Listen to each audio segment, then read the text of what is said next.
All right. Say hello And in the chat. we will go back to the share screen. So will you be able, you'll be able to see the chat then? Mm-hmm. Yes. Okay. It's already up to 120. Yeah. If we have people, you know, it's interesting for our meetings here, we find that people sign in 10 and 15 minutes early for our events.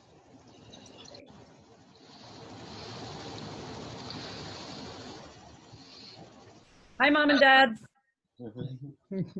And welcome to our 130 people who have showed up. Are your mom and dad watching tonight, Eliza? Yeah, I just saw their names in the list. That's they great. didn't know that I could seek them out there and see if they're logged on. Well, you can see who else is coming in. Mm-hmm. And I know Kerry always has lots of his fans who wind up.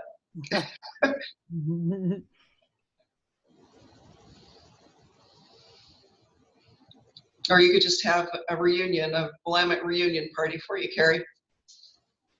Hey, there's somebody in the chat that said, you're looking to sound great, you're full screen, and now I'm seeing slides. Is that correct? So, yes. So, yeah.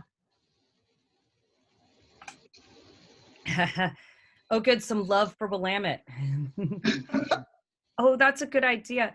Liz, if you want to, you can go to the top of your screen there and then say from beginning and play the slides as a full slideshow there. I'm going to play those at the beginning because they have all the sponsors. Oh, great. In there, so I was just going to leave the opening, but however works for you. We can come back and forth. Yeah. We can run it through twice if you like. Oh. Well, here, maybe we'll see if we can do just. Oh, it's great to see so many folks. Oh, we're almost there, so let's come back.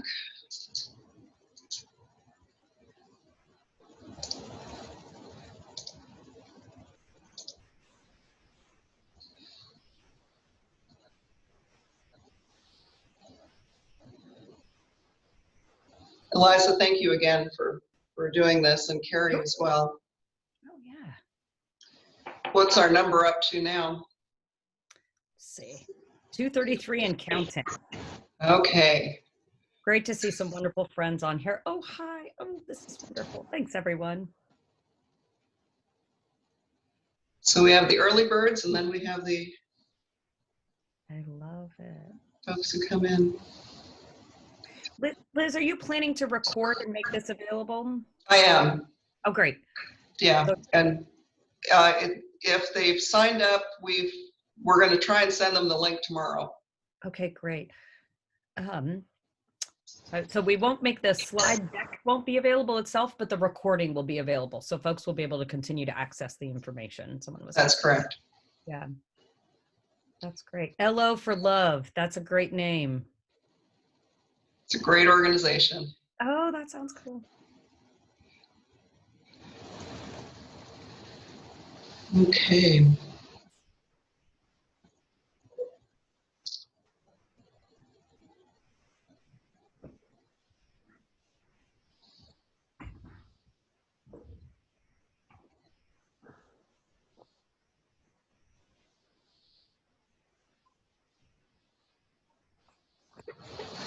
All right. Well, if Eliza and Kerry are ready, I think we're going to start with the slide opening, and you'll come right after that.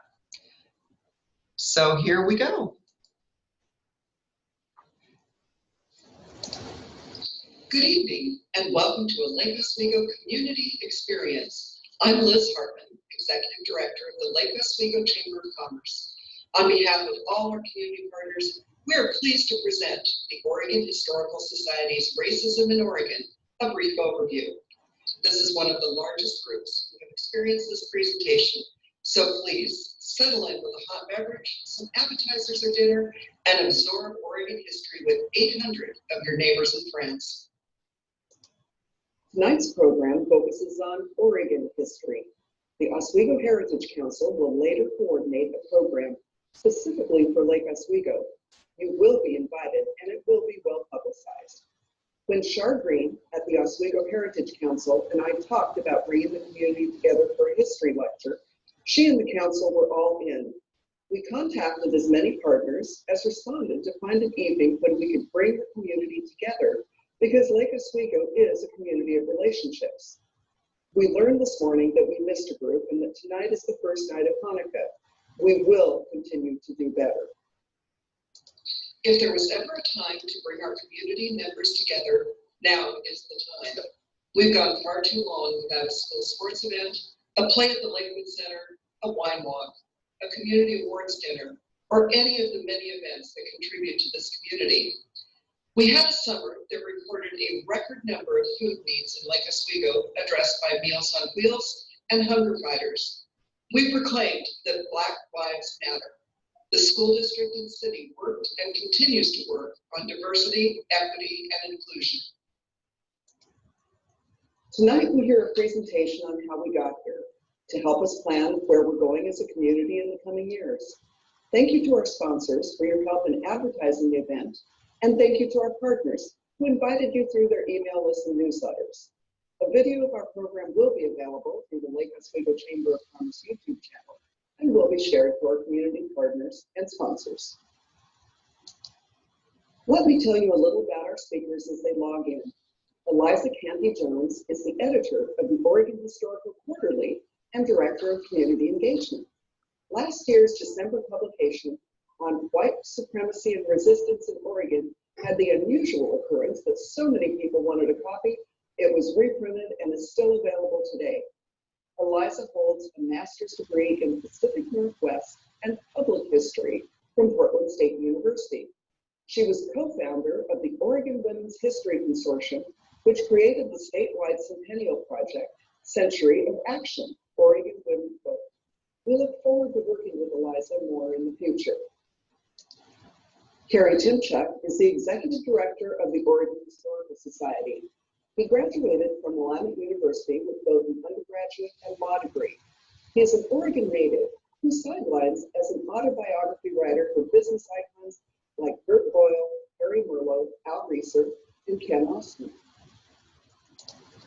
He was honored in 2018 as Oregon Statesman of the Year and most recently addressed the Leadership Lake Oswego class with stories of his work with U.S. Labor Secretary Elizabeth Dole, Senator Bob Dole, Senator Gordon Smith, and many other Oregon politicians.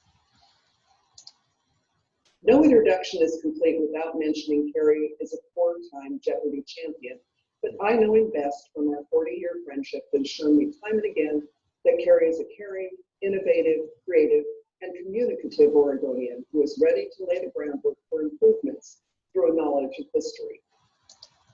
On behalf of the Lake Oswego community, welcome Eliza Canty-Jones and Kerry Tymchuk for a community experience through racism in Oregon, a brief overview. Well, thank you for that kind introduction, Liz, and welcome to everyone participating tonight. I'm Kerry, and Eliza, of course, is with me here, and we look forward to this presentation. This presentation arose, I think, from probably two events. The first was in 2019 when the Oregon Historical Society opened up a new permanent exhibit, replacing the one that had been there for about 20 years. And we took the occasion doing this new exhibit to make sure that we were telling the true history, the true story of Oregon. As I say, the good, the bad, and the ugly. Our job is, at the Historical Society, is to tell the history of Oregon. And we are not the Tourism Bureau. Our job is not to paint a rosy picture that all things were always great in Oregon. Our job is to tell the history of all populations in Oregon. And that's what our new exhibit does, called Experience Oregon. And once the museum is allowed to open back up again, if you haven't been down there, I'd encourage you to come and tour the exhibit. And the second event that led to this was the publication a year ago of a special Oregon Historical Quarterly entirely devoted to the white supremacist past of Oregon and the resistance to it. It created and started a lot of conversations around the state, and especially after the events of this past spring when racial equity has come to the top of the national agenda. And a lot of interest in Oregon's past, it has led that issue in the new exhibit. Frankly, led to some people saying that they went through the new exhibit and it said it made them feel guilty for being a Caucasian man or Caucasian person. And we have addressed that by saying, you know, our mission is not to make you feel guilty for what happened 100 years ago or 50 years ago or 150 years ago, but to make you aware of what happened and how that impacts history to this day. So the goal for this presentation are to understand how Black, Indigenous, and people of color and their allies envisioned and worked toward a just and equitable Oregon, the white supremacist context in which they lived and worked, and the ongoing legacies of both today. Eliza, do you have anything else to begin with here before we start? No, that's perfect. Well, the first slide you'll see here is. So we always want to begin our presentations by thinking for a few minutes about the fact that we're on Indigenous land. We're on Indigenous land here in Portland, where I'm coming to you from, and wherever you are in Oregon and the United States. So I'm here in Southeast Portland on the traditional homelands of the Multnomah, Cathlamet, Clackamas, Tumwater, Watlala bands of the Chinook, the Tualatin Kalapuya, and many other Indigenous nations of the Columbia River. And so this slide here is Salagal, or She Who Watches. And many of you may be familiar with the incredible work of Warm Springs artist Lillian Pitt. This is a piece of artwork that overlooks the village of Wishram on the Columbia River. And Lillian Pitt shares a story about that artwork that was shared with her by elders long about. She says that this artwork is from, quote, long ago when people were not yet real people, and that is when we could talk to the animals. And so we use this here at the beginning to talk about the fact that Indigenous people across Oregon continue to hold and tell stories of really deep relationships with the people and the animals and plants and the events of this landscape. There are Indigenous peoples who have stories about the eruption of Mount Mazama, which created what we know today as Crater Lake, the tsunamis of the Cascadia subduction zone, most recently in 1700.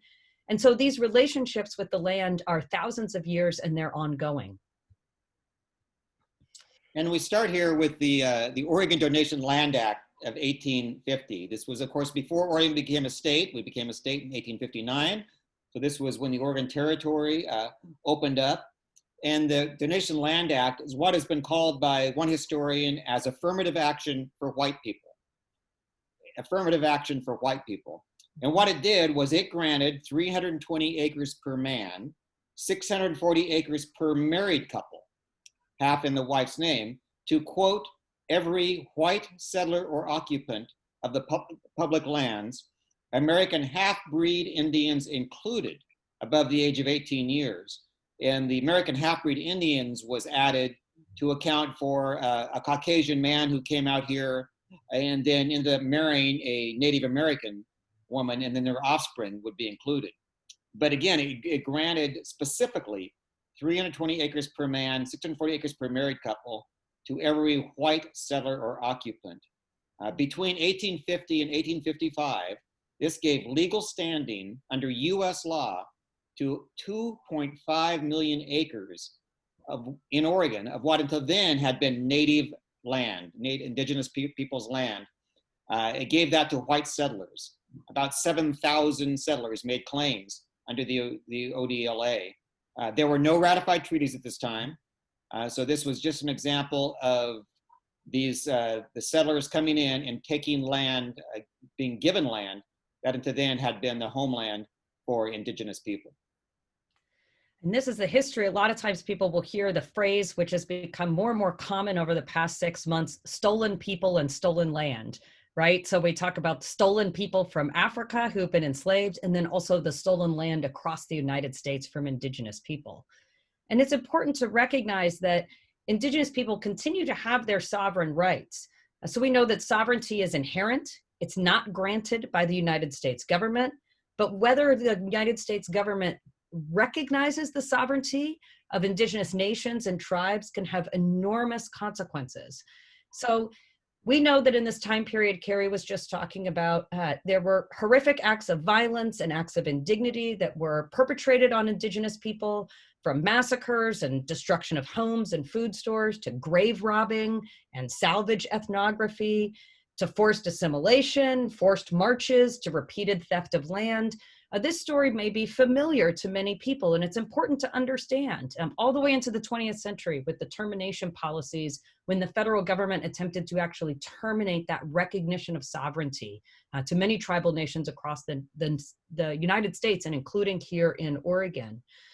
But at the same time, it's important to recognize that Indigenous leaders were really smart when they negotiated those treaties that did happen in the 1850s. And they negotiated with representatives of the United States government. And those treaties, the leaders reserved their right to hunt, fish, and gather in usual and accustomed places. So they reserved some land, which we know of as reservation, and then this right to fish, hunt, and gather in usual and accustomed places. These are significant rights that have been upheld through US Supreme Court decisions. And here in Oregon, in particular, our state government also recognizes the sovereignty of the Indigenous nations here and does a lot of work with them. And we benefit now, all of us as Oregonians, from this long relationship that Indigenous people have with this place. This is Jesse Beers, who is a stewardship manager for Confederated Tribes of Coos-Lorumqua and Sayusla Indians. We don't have the video here to show you, but I recommend Googling it and looking it up because it's a wonderful video done by the Sayusla Watershed Council that talks about how they're working together to manage this landscape, to manage these resources, bringing that deep knowledge from his tribe. And that's happening all across Oregon right now. So the issue, of course, dividing America, as Oregon came into being as a territory and as we moved to become a state in 1859, was of course the issue of slavery. And it was here, as you can see, an issue in Oregon dating back to, you can see an advertisement there, 1853, and a meeting of abolitionists in 1855. Yeah, we had abolitionists here in Oregon in the 1850s. This is before Oregon even became a state. What you have there on the left is a wholesale and retail store by two brothers, I.B. and A.H. Francis. They had been abolitionists in the East Coast. They were Black men. A.H. Francis regularly communicated with famed abolitionist Frederick Douglass. We'll be publishing his letters in the next issue of OHQ, actually. And then you see here in 1855, at the time when they were beginning to talk about creating a state constitution, there was an anti-slavery meeting in Oregon, and there were some abolitionists calling for the overthrow of slavery. And in fact, I.B. Francis and his brother A.H. Francis were ordered by a judge to leave Oregon because at that time, the territorial legislature had a Black exclusion law. And so by law, they weren't allowed to be here. There were 200 Oregonians who signed a petition requesting that they be allowed to stay. And it's a fascinating story. They lived in a kind of local limbo, or legal limbo, excuse me, during several years where they were here working as merchants and businessmen. But we think this is important to show because we want to make sure that we never fall into that idea of, oh, well, that's just the way they did things then. Well, here in Oregon in the 1850s, there were people very vocally and actively working against slavery and against Black exclusion in the state. They were, however, very much in the minority. In 1857, 60 delegates, of course, 60 white men back then, gathered in Salem to write a constitution for the territory, and it was a necessary step to statehood, was to have a constitution. They wrote it, and they sent it to a vote of the white men of the territory, about 10,000 of them in Oregon at the time, asking three questions. The first question was, do you approve of the Constitution? Overwhelming vote, yes.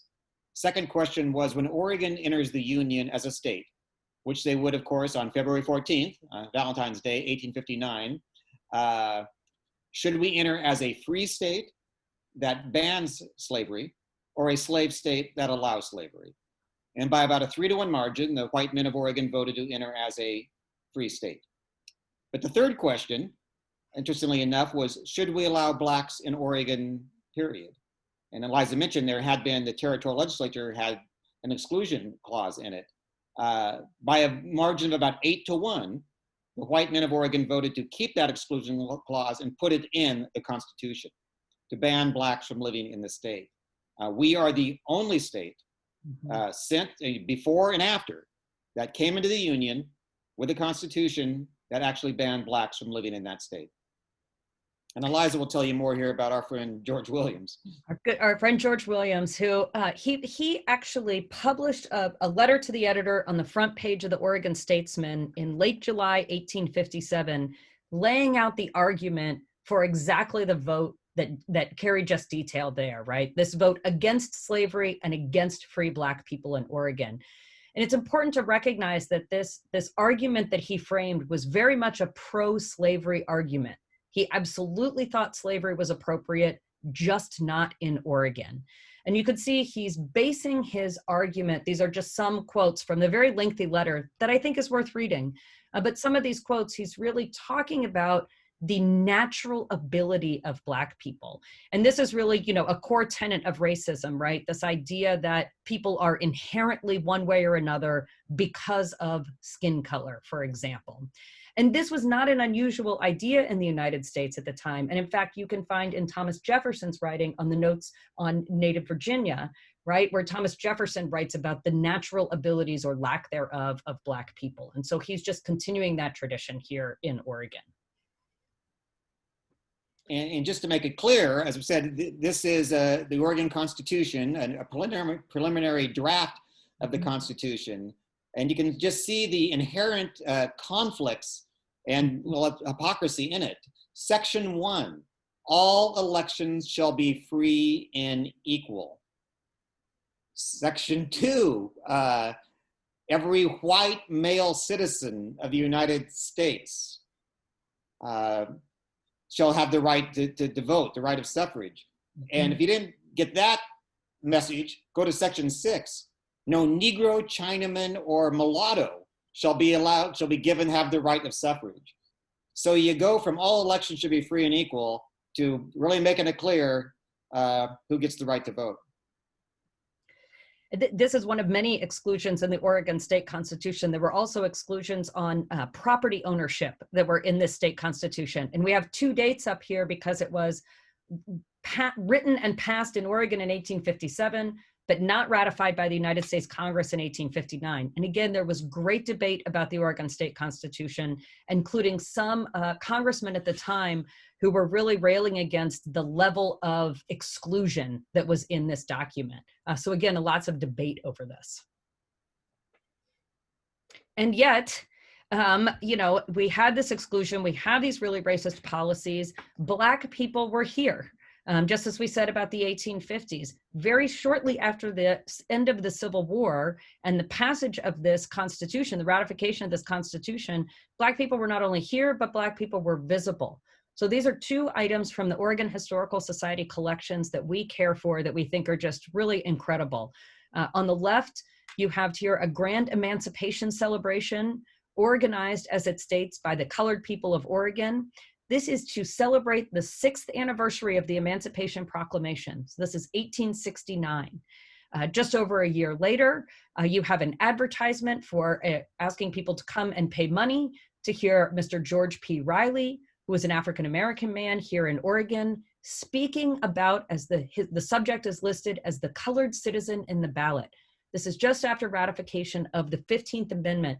And so here are Oregon leaders who are talking about the significance of emancipation, the significance of the end of slavery, and the significance of the franchise for Black men in the United States. We think it's important to note Oregon's relationship with some of these amendments, the Reconstruction Amendments, as they're often known. The Oregon legislature did ratify the 13th Amendment, outlawing slavery. The Oregon legislature in 1866 ratified the 14th Amendment. This is the Birthright Citizenship Amendment by a narrow margin. But Democrats overtook the legislative body in the next election, and they rescinded that ratification in 1868. And the 15th Amendment, Oregon did not ratify until 1959, and Oregon did ratify the 14th in 1973. So those are just a little context there.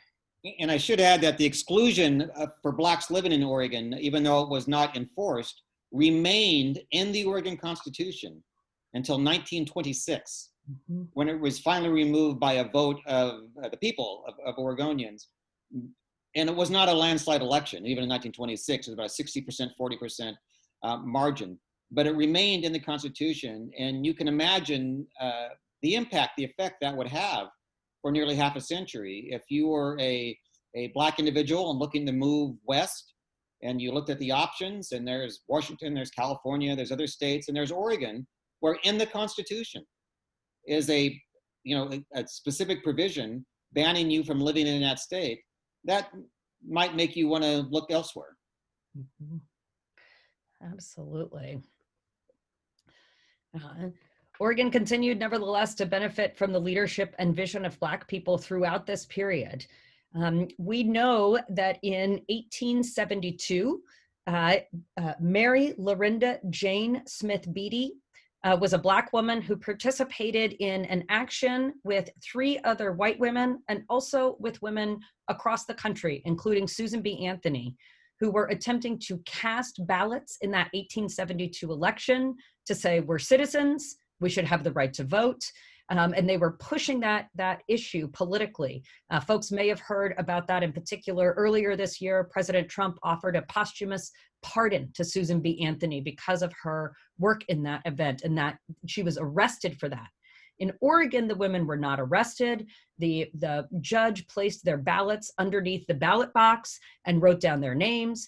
And what you have here in the newspaper article is from famed Oregon suffragist Abigail Scott Duniway. And she says, well, we've been gone and voted, and Portland yet prospers. She certainly had a sense of humor. But this is an important documented action by a Black woman here in 1872, again, being very visible. Her husband, Joe, actually led the committee that planned that 1870 celebration of the 15th Amendment. And I should say we know a lot about these women because of historians Jean Ward and Kimberly Jensen, who we're really indebted to.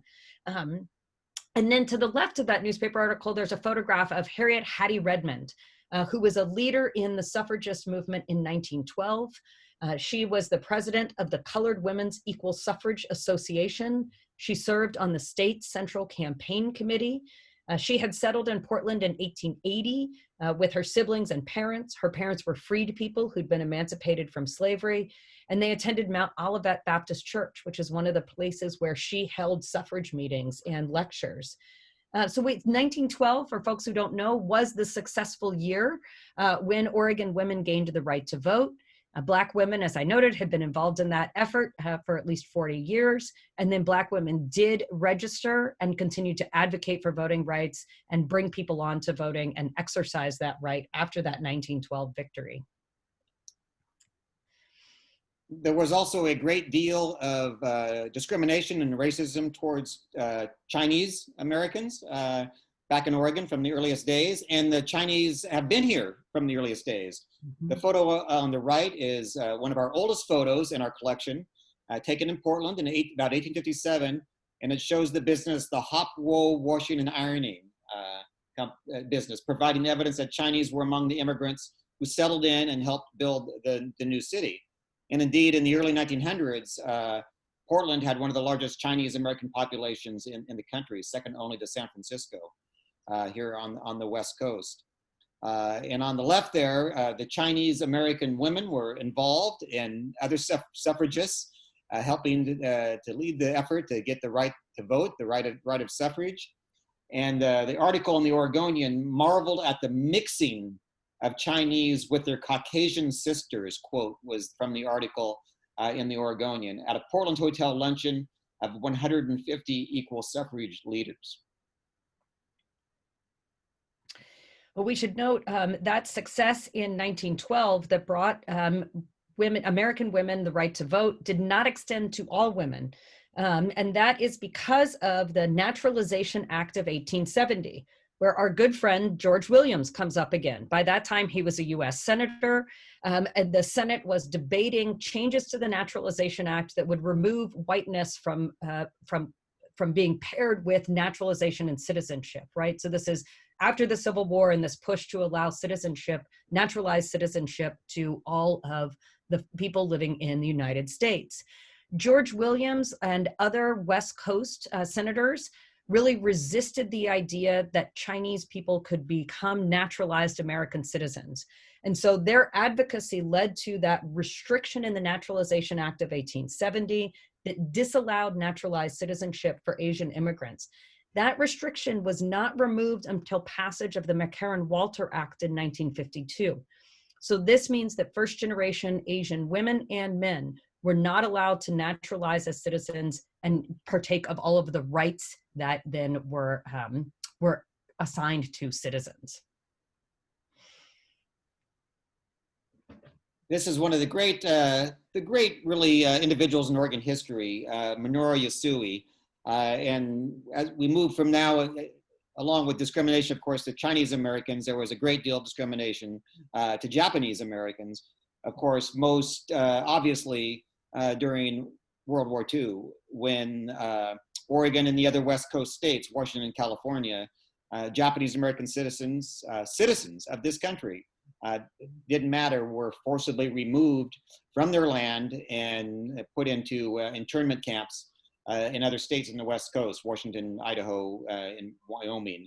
Minoru Yasui was from Hood River, and he led the protests against curfews that were imposed on Japanese Americans, and obviously then against them being removed from their property and put into internment camps. For his efforts, he was thrown into jail, of course, before he went into the internment camps.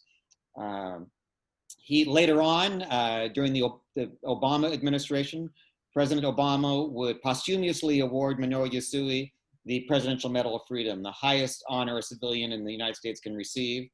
He is the only Oregonian to receive the Presidential Medal of Freedom.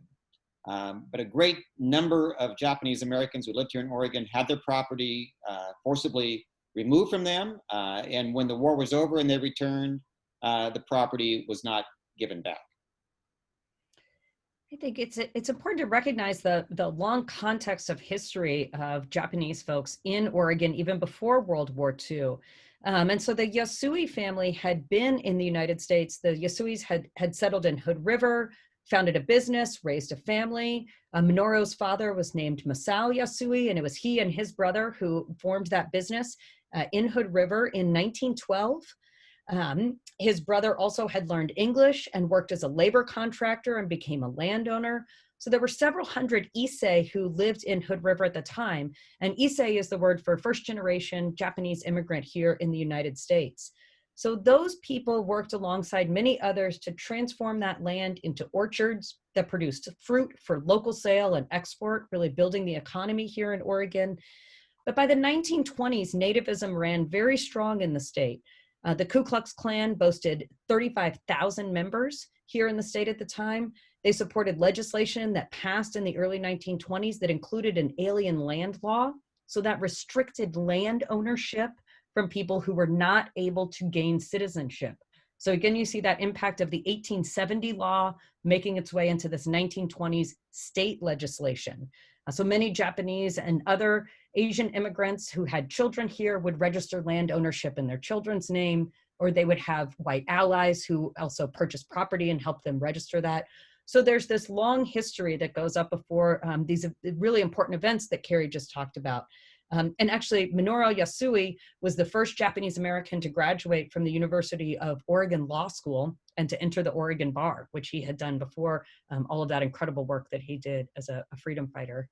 Eliza mentioned the KKK. That's quite strong, and 35,000 members. One of the per capita, one of the highest memberships in the country. And one of the other ballot measures that they threw their sponsorship out of, their support of, was one that Oregon voters actually passed again in the 1920s, which was a KKK-sponsored ballot measure to require public schools, K through 12, to outlaw all private religious schools. And it was aimed at the Catholics, who the KKK were opposed to. Actually passed in Oregon. It was never enforced because it was immediately appealed. Went up to the United States Supreme Court. When a very famous case, the Sisters of St. Mary versus Pierce, I believe, who was the governor at the time, threw it out as unconstitutional. But the fact that the voters here in Oregon would be influenced by the KKK to pass a ballot measure outlawing religious schools aimed at the Catholics again, says something about the population back then and the power of the KKK. These two slides represent here what we've talked about. On the right, of course, is a soldier posting a civilian exclusion order for the Japanese. And on the left is a memorial that now exists to commemorate the May 1887 murder of as many as 34 Chinese miners on the Oregon side of the Snake River in Hell's Canyon. 6 men and boys from Wallowa were eventually indicted for the murder, but no one was ever convicted or punished for it. And it was discovery of some documents in the courthouse over in Wallowa in 1995 that helped bring this to light and reveal the history of this murder of 34 Chinese gold miners. I'll just say we're really excited to be involved in a project to help bring to light more research that's been done even recently about the many Chinese American communities and businesses that were around the state in that time and later. So stay tuned to learn more Chinese Oregon history. So the labor activism is, of course, an important part of trying to work towards civil rights and equality here in Oregon and in other places around the state.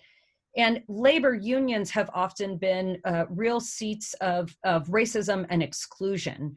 In Oregon, one of the biggest examples of that was during World War II. So the shipyards, the World War II shipyards brought thousands of people, tens of thousands of people to Oregon to work in those shipyards. Remember, this is the end of the Great Depression or the ending of the Great Depression, the beginning of World War II. These jobs were good, skilled jobs, union jobs with good wages. The population of Black folks in Portland increased about tenfold from 2,000 to over 20,000 during that time. And there were Black workers, just like there had been workers from across the country, recruited to come to Oregon to work in these shipyards. But when they got here, what they found was that the union was excluding Black workers from membership. And so what they were doing was forcing Black workers to not be able to be in the Boilermakers Union.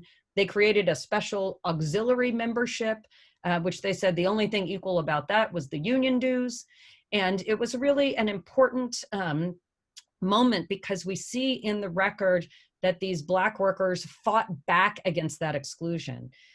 This is important not just for World War II and their access to these higher skilled, higher paid jobs, but as they talked about at the time, not being able to get into those skilled, higher paid positions during World War II left them at a disadvantage for continuing in their professional lives after the war. And so this is one example of the ways in which race and economics can be tied together, right? So people who aren't able to get that kind of high paid, high quality job during the war and then not able to bring that experience in after, as so many other workers were able to do. And lest you think that this is just from very, very long ago, we also know that as in 1968, 26 Black longshoremen filed suit against the ILWU Local 8 in Oregon for wrongly restricting them from membership. So we sometimes note that, people often think about labor unions as bastions of liberalism, but that is not the whole story at all. So it's post-World War II. Oregon is growing like many other communities, many other cities, states. The soldiers are returning from World War II. And Oregon is still, in many ways, discriminating. It was, before you might know the Fox Theater downtown. Before it became the Fox Theater, it was called the Helig Mayfair Theater in downtown Portland. It had segregated seating for Blacks. To access the third level, Blacks had to pay at a separate ticket window, enter through a side door, walk up 5 flights of stairs, and sit on hard wooden benches. This is not in 1920 or 30. This is in the late 1940s and early 1950s here in Portland, Oregon. We here have records of people. Catherine Hall Bogle recalled being mortified at having to sit segregated seating in another theater, the Broadway Theater in Portland, which also had segregated seating. Now, theater segregation ended in 1953 with the passage of the Public Accommodations Act here in Oregon, and leading the fight for the Oregon Civil Rights Bill to pass public accommodations was, there you see him, then a very young state representative, Mark Hatfield, who prior to becoming, or even during, while becoming a state legislator, of course, worked at Willamette University, where he was dean of Min at one time. And then State Representative Hatfield would invite major national figures such as Paul Robeson and Marian Anderson out to Willamette, out to Salem to speak, and was appalled when there was not a hotel or motel between Salem and Portland where they would allow those people to stay. So Senator Hatfield, then again State Representative Hatfield, took it upon himself to lead the fight. It had been tried before, but it never passed the legislature. So with the great assistance of many civil rights advocates who were pictured there, the Rutherfords, Edgar Williams, Reverend Jones, they were finally able in 1953 to get public accommodation legislation passed here in Oregon. And so that advocacy is really significant, and we like to think about the fact that that happened within the framework of constant displacement. And so there's many ways that Black people and other folks of color have been displaced in Oregon and like other cities across the United States. What you have here is a map from the 1930s. This is from the Homeowners Loan Corporation, or HOLC. They used these maps to advise on mortgage lending that oftentimes was in collaboration with the federal government. And so these maps could define whether you could get a mortgage for a house depending on what neighborhood it was in.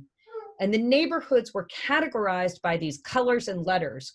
Green or A is best, blue or B is still desirable, yellow or C is definitely declining, and red or D is hazardous. And so folks who are familiar with Portland layout and neighborhoods will see, some of those red neighborhoods up there in Northeast Portland. You'll recognize those as neighborhoods where a lot of Black folks lived in the state. There's a wonderful website called Mapping Inequality, and so you can look up different neighborhoods and what the reports are on them. So I live in the Foster Powell neighborhood in Southeast Portland. It's included on the Mount Scott district in the map, and my neighborhood on this map was coded as a medium yellow grade. And the assessment says, this area is heterogeneous in its makeup and is very poorly regarded. While the population is 90% American born, there are a number of families of subversive races scattered throughout the area. A limited number of Japanese, Filipino, and Negro families are known to reside here. So this is just an example of the way that racial categories were linked to access to financing for housing. And this, of course, is where the term redlining comes from. Many of you might be familiar with the term redlining, and it was because the maps, the red areas were the hazardous areas where city fathers and city leaders would drive minority populations to live. And as I was mentioning, the ongoing displacement, many folks are familiar with the story of Vanport, which was a wartime housing community that was created by the Kaiser Shipbuilding Company. The municipality was not dealing with the need to house all of these workers quickly enough, so they built Vanport. Just a few years after the end of the war in 1948, in a matter of hours, all of Vanport was completely flooded and destroyed. And so many, many thousands of people who were still living there lost their homes at the time. So that's one displacement. And then they were faced with ongoing discrimination through redlining and restrictive covenants and just practices from realtors and mortgage lenders. Then you have the expansion, the Emanuel Hospital expansion, the I-5 cut through, the Memorial Coliseum, the planned expansion of Emanuel Hospital that didn't happen. So between 1960 and 1980, roughly 1,600 housing units were lost in Lower Albina. So this is really significant. I think sometimes when folks are watching the news or looking at news that has to do with gentrification in North or Northeast Portland, the context of that, you can think about all of these many ways that people were segregated into certain neighborhoods and then displaced out of them. So the current fights over gentrification sit on top of that. And we have a special slide just for Lake Oswego tonight. So talking Along about with housing redlining, discrimination. along with redlining, of course, are restrictive covenants that, although unenforceable today, existed in Oregon for quite some time. And as you can see, here is one, a Lake Oswego Development Company letter of April 7th, 1949 to a prospective buyer. And the postscript ends with the sentence, property is definitely restricted to the white race. You had to go in person to try and purchase this property from this development corporation. And it says, be sure and bring this letter with you. And so a lot of folks think that going in person was to make sure they could enforce that restriction to white folks. Oh, wrong direction. And where you live, of course, housing has such a major impact on so many other elements of your life, including, of course, where your children would go to school, K through 12 school. From 1867 to 1872, Portland had its only explicitly segregated schools back then. A Black father named William Brown had advocated on behalf of his children to the school board, which denied them entry to the schools on the basis that they were afraid white taxpayers would stop supporting public schools if Black children were to attend. But even though since then there have not been explicitly segregated schools, there have been a history of inequities, of course, in the schools, especially in Portland, where the majority of the Black population lived. Here in Oregon, a pattern of exclusion. Even in integrated schools, the educational for Black children can be harmful. And busing as well was an issue, of course. And here in Portland, when busing came into instituted in the 1970s, more Black kids were bused than white kids. So the disruption was more sorely felt in the Black communities. And this picture here is Ron Herndon. He's standing on a very well-known Portlander, standing on the table in a white sweater, the Black United Front. And at the time, they were protesting inequities in the schools there.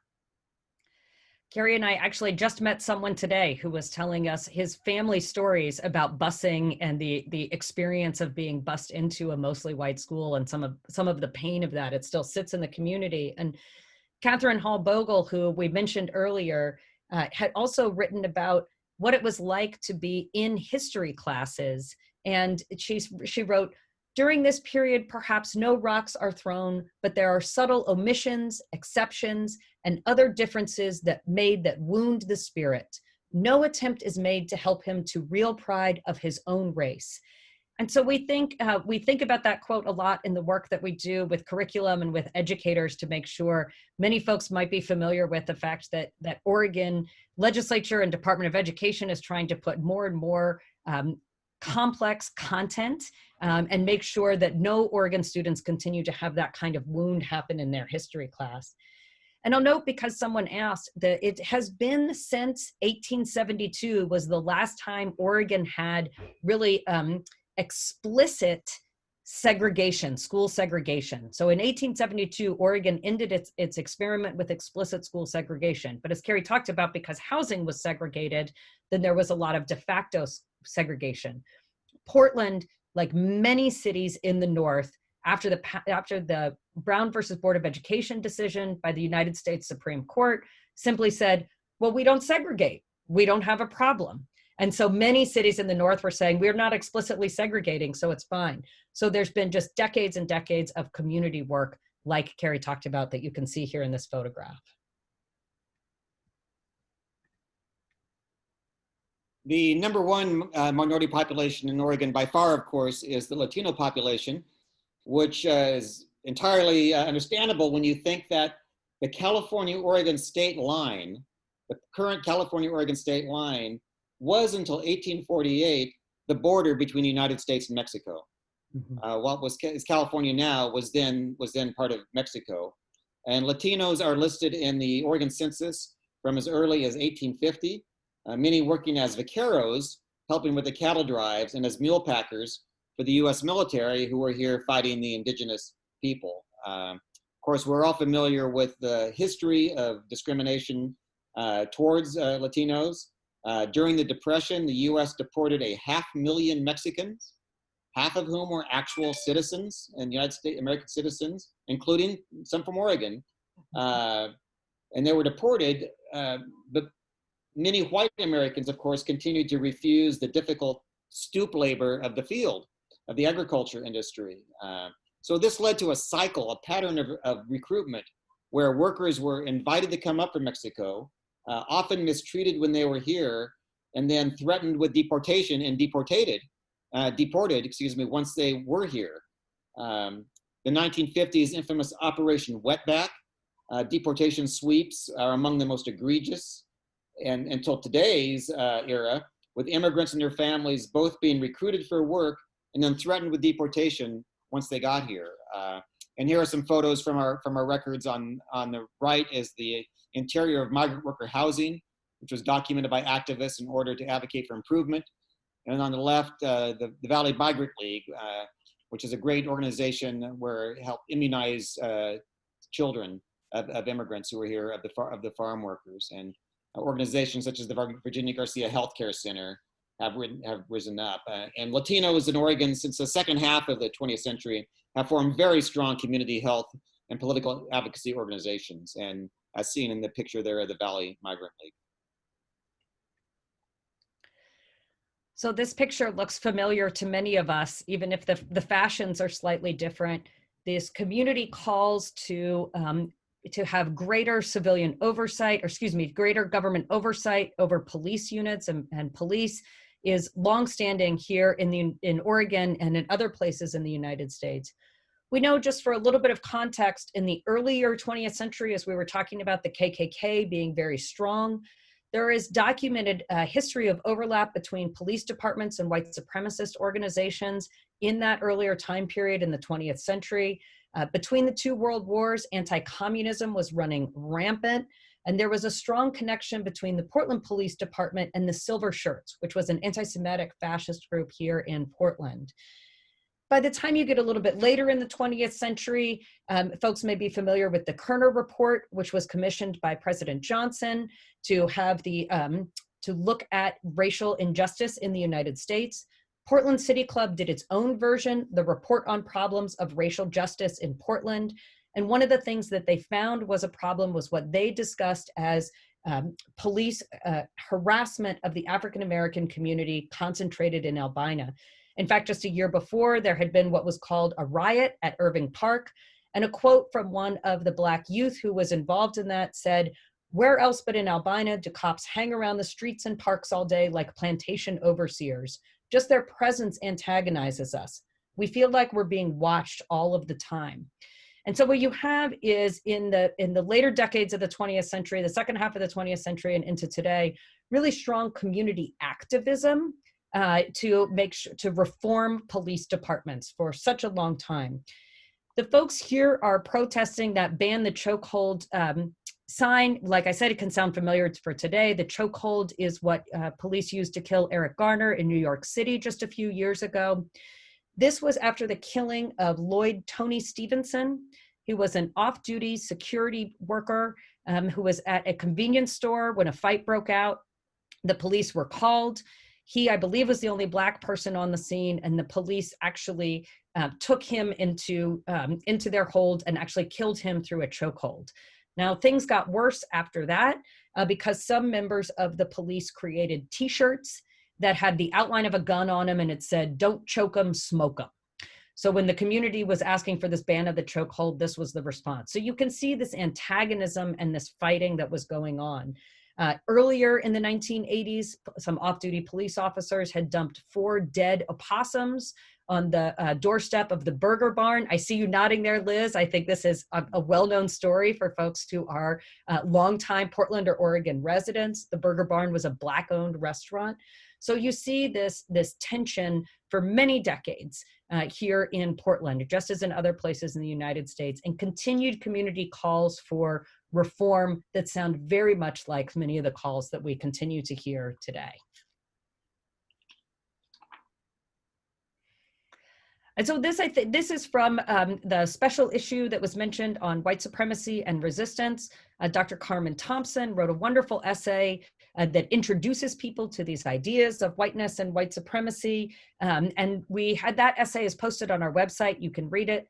I find this quote particularly helpful because it looks at the relationship between these structures and policies that create white supremacy, many of which we've talked about today, and then what that does internally to a person who lives in a place where there's structures are creating a hierarchy of ranking, right? And putting white people at the top. And so that expectation of internalized top ranking creates that expectation, which Carmen defines as whiteness. And so I think it's helpful to think about those personal relationships to these longstanding structures in this way.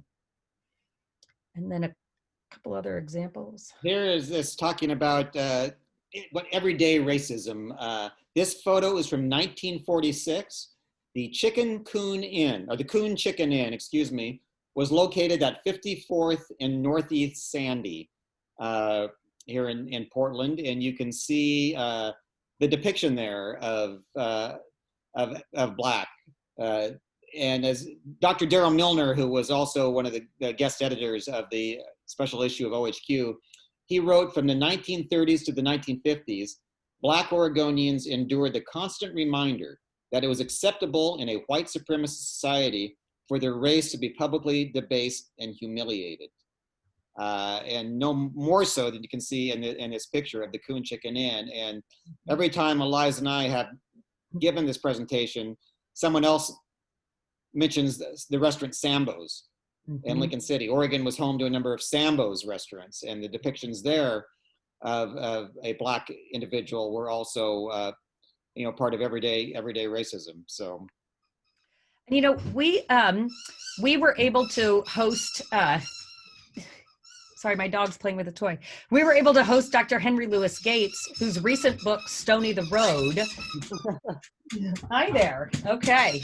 Whose recent book, Stony the Road, really details out that history of the Sambo character in particular. So if you're interested in learning a lot more about that, we definitely recommend that book. And then we've got another example of this here. This, as I mentioned, this was the theater here I mentioned. There's the picture of it on the left. You can see up there at the very top are where the only place where Blacks were allowed to sit in the theater. And there on the right, we have one of the benches in exhibit. We have an exhibit at OHS, a permanent exhibit called it's the History Hub. And it's a hands-on exhibit for families and for young and for children. With the theme about the diversity of Oregon, and showing one of these benches makes it so clear with this photo of the discrimination and the everyday racism that was going on in Oregon in the early 1950s. But as Kerry said, the point of all this is not to feel bad or just to be interested, but to actually take this knowledge and really allow us to shape a different future. This photograph was taken by Joe Ogden at a Black Lives Matter protest earlier this summer in Salem. And I love it. The person's holding a sign here that says, Oregon has a racist history. Let's not have a racist future. And we really think that it's worth taking the time to learn about these structures of racism so that we can actually form a new future and a different way of being. Just like so many of those people who we've talked about in the past, these Oregonians who lived 100 years ago or 150 years ago, were offering different kinds of vision then. We can do that now as well. And there are lots you can do to learn more with the Oregon Historical Society. One is, once we are allowed to reopen again to the public, hopefully this spring or earlier, but certainly after the vaccines kick in, come down to OHS, go through the exhibit, through the Experience Oregon exhibit, and then also our digital assets, our social media assets, the Oregon Encyclopedia, and our blogs. Go online, and you can find out so much more information. If you go to our website, you can sign up to receive our e-blasts. We have weekly e-blasts going out with lots of great history. Some 17,000 people are already signed up with lots of information going out. So there's so much you can learn at ohs.org. And just I caught a couple of questions coming through in the chat. Someone was asking about gypsies and asking about that word. That word is considered a derogatory word, and it's Roma is the word that we use for that population. And we actually had the opportunity to publish a wonderful article on the history of Roma in Oregon that I believe is available at ohs.org/readohq. That's there on your screen. We appreciate that. And someone else was just making a fascinating comment about the relationship of O.M. Panner, who is one of the folks who helped make the Oregon Historical Society the institution that it is today, and opening up those police files about that possum incident. So thank you for filling that in. We appreciate that. And I see a question, any chance you would give this talk to middle school students? Absolutely. We are part of the lemon of the pandemic, of course, is that school tours to OHS, which just make it such a vital place, have not occurred since March, of course, and not this semester as well. So anyway, we can reach out to students. We are providing lots of training to teachers, and Eliza, you can talk more about all the outreach. Yeah, absolutely. Somebody's saying this should be in school curriculum, and we agree, and so does the Oregon State Legislature, and also the folks at Oregon Department of Education. We have wonderful relationship with many teachers and administrators. Our Experience Oregon curriculum is online, and folks can use that regardless of whether they come here or come to the Oregon Historical Society. You can sign up to receive the regular emails. When you go there, just scroll down to the bottom of ohs.org and click to sign up.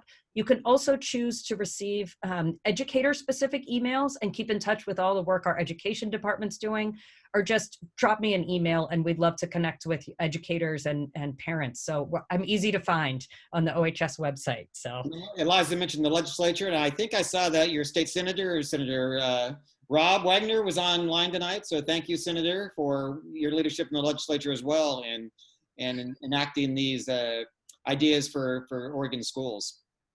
Yeah, absolutely. And I've noticed a couple of folks commenting on some language that I used in really helpful ways. And so I just want to say thank you again for those comments. Every time we do these presentations, there's some excellent feedback that we get from folks, and we really welcome that. So thank you very much. I want to take this opportunity to thank our sponsors and our partners tonight who made this possible. This is probably one of the largest gatherings of Lake Oswegans since March, and we appreciate the opportunity through the Oregon Historical Society. Thank you, Eliza, and thank you, Kerry. And if you see any other questions on there and want to take one more, that would be great. We had a couple that came in advance. I believe you have addressed those. Well, and I did notice there's a question. When Eliza and I referred to our friend George Williams, we were doing that sarcastically, meaning he is not our friend. No. And he was quite a divisive force in Oregon politics, and his discrimination against both blacks and Chinese is a stain on Oregon's history, the fact that he was elected to the U.S. Senate. So know that when we were saying our friend, we were doing that very sarcastically. So. We've gotten a little too familiar with George Williams, I think, so that's a good reminder. Someone's asking, is there a downside to teaching K through 12 our racist history? I just can't imagine how there would be. I think that if we don't teach people the truth, then what we do is we equip them for a rude awakening later in their life. And I think that if you're not taught the truth about your past, it's very difficult to understand your present. And I just say that as somebody who's just had the benefit of falling into a history profession and understanding, after spending so much time doing this, really how much better I understand the world by having learned history. So I don't think there is a downside. I will say that I think it's important to do it right. The teachers we work with often talk about how important it is to build your classroom community in a way that kind of teaching is done in a way that's respectful and takes care of all the students in the classroom. And there's just marvelous resources out there for helping people do that. So thanks for asking that question. And I would be guilty of malpractice as director of OHS if I didn't say one way to support the work of OHS is to become a member of OHS. And you can do that at www.ohs.org. It's very reasonable. And then you receive our e-blast and our publications and the OHQ. And once, of course, we're reopened again, the first crack at member events for exhibits and programs, great lecture series. We have a wonderful lecture series that Liz knows well, the Marco Hatfield lecture series, where we bring out a number of great speakers throughout the year. Earlier this fall, we had Henry Louis Gates, who's probably the leading Black historian in the country right now. And his book, as Eliza mentioned, Stony the Road.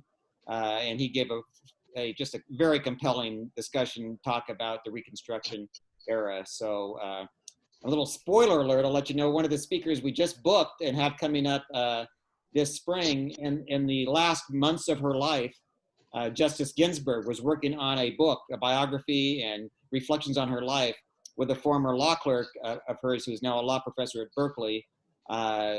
And her wish was that the book to be completed once she passed away, and it will be out this March. And we have booked the author, Professor Amanda Taylor, to be one of our Hatfield speakers via Zoom, of course, virtual this spring. So you can find out more information if you're a member of OHS. Great. Thank you, Eliza and Kerry. And this program has been recorded, and we will send a link to all of you who were participating this evening. And Liz, I see one more question Eliza might know the answer to. It says, you mentioned a website that shows the neighborhoods and ethnic makeup. What is that website? Yes, it's mapping inequality. If you give me 1 second, I'll put I can put the link in the chat. Thank you. Let me make sure it goes to everybody and not just one wonderful person. There you go. So that's, if you Google mapping inequality, you'll find it. But if you have some time right now, just go ahead and click on that link. It'll pull it up in your browser, and then you'll have it right there. And a few people of you mentioned Alonzo Tucker. If we could add him to the presentation. And that's a great idea. For those of you who don't know, Alonzo Tucker was, he was lynched in Coos Bay, but the lynching was after he was already dead, I think. So, I mean, it's really a compelling story, and a young University of Portland graduate has recently done a lot of research into this story. If you Googled Alonzo Tucker, A-L-O-N-Z-O Tucker, you will find out the story of down in Coos Bay. It's called the Oregon Remembrance Project, which tells a story down there. So, but a good idea, I appreciate that, of adding him to this presentation. So absolutely, and here's a link for some information about Alonzo Tucker. We're learning more on this from the questions than we taught you. So. I know, right? We appreciate that. Oh, this is great. Well, again, Liz, thank you, and hats off to the Lake Oswego Chamber and leadership Lake Oswego for putting this together.